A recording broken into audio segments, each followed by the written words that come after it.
Pixel 4 XL is finally here. Time for another unboxing.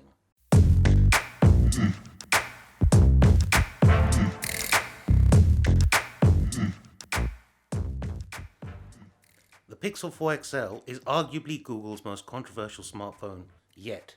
So I decided to get my hands on the 4XL to see for myself what all the hubbubaloo is about. Now the box is typical Google style, clean, bright, and let's be honest, it does draw you in. It's clear to see that even the packaging is based on Google's ethos of simplicity. Lifting the top off the box, the first thing that hits you is the back of the Pixel. In my case, is the oh so orange, and boy oh boy is it orange. I feel like I've been tangoed.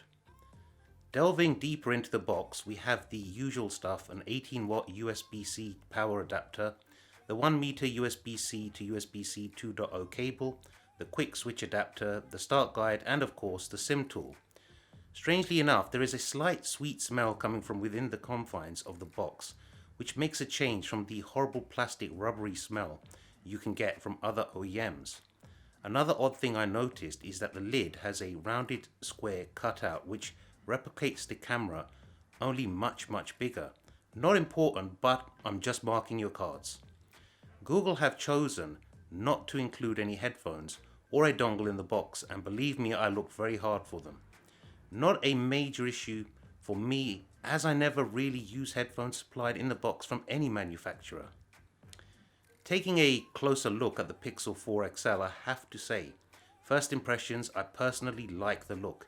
It is different and does stand out, especially the oh so orange. The aluminium sides have a matte black coating, which I can appreciate because unlike other smartphones which have polished frames, it means no fingerprints.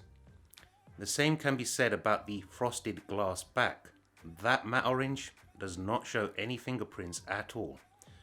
So be still my OCD, finally no constant cleaning.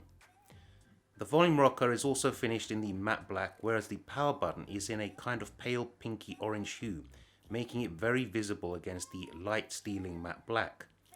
The bottom of the phone has the speaker and mic grills and USB-C charging port. I love that symmetrical look. However, that changes on the back, which has the square camera housing in the top left corner for the 16 megapixel and 12 megapixel cameras, one of which is a telephoto lens. And of course the flash, a mic, and a sensor. The 6.3-inch display on the front is Google's best smartphone display to date. It is a Quad HD Plus flexible OLED panel with a PPI of 537. It has the modern 19:9 aspect ratio, HDR support, always on display. It's made of Gorilla Glass 5 and of course that buttery smooth 90Hz refresh rate.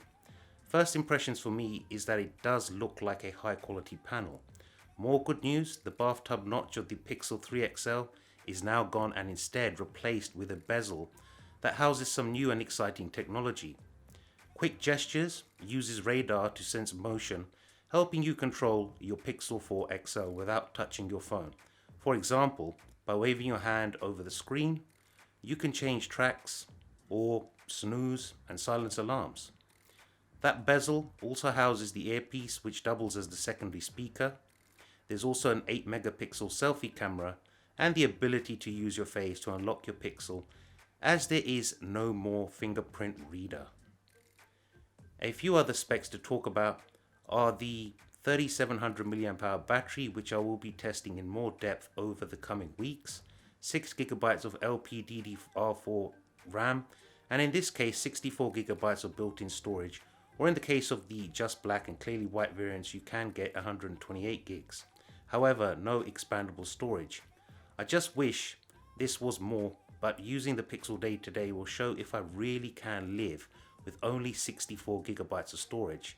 Complementing this is the Snapdragon 855, which should perform well, especially since the Pixel runs stock Android. So I don't see that having any issues. So overall, my first impression so far, so mixed. I personally like the look and feel of the Pixel 4 XL in hand, and it feels like it was designed to be used without a case. The bezel doesn't bother me, and that screen does look gorgeous at first glance. However, I think to fully appreciate a Pixel device, you really have to use it daily. Specs don't always tell the full story. I'm looking forward to trying out stock Android and that transcribe feature, which, if accurate, will be a game changer for me personally. So there you have it, my Pixel 4 XL unboxing and first look. I will be making a lot more content about this smartphone in the coming weeks, so smash that subscribe button and bell notification icon. Give me a thumbs up and share this video on all your social media to help me grow the channel. Until next time, this is Zilla saying take care and peace.